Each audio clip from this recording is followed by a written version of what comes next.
Aujourd'hui, on est sûr qu'il y a un réchauffement climatique et les observations le démontrent. Les comparaisons, par exemple, des températures sur le siècle passé avec aujourd'hui montrent que rien que pour la France, on a des évolutions de plus 1 degré. Et à l'échelle globale, c'est à peu près la même chose, en moyenne de l'ordre de 1 degré entre 1900 et nos jours.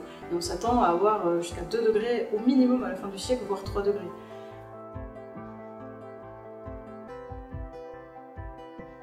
Quelles que soient les émissions de gaz à effet de serre dans le futur, on sait qu'on va augmenter la température de l'air entre 2 et 3 degrés.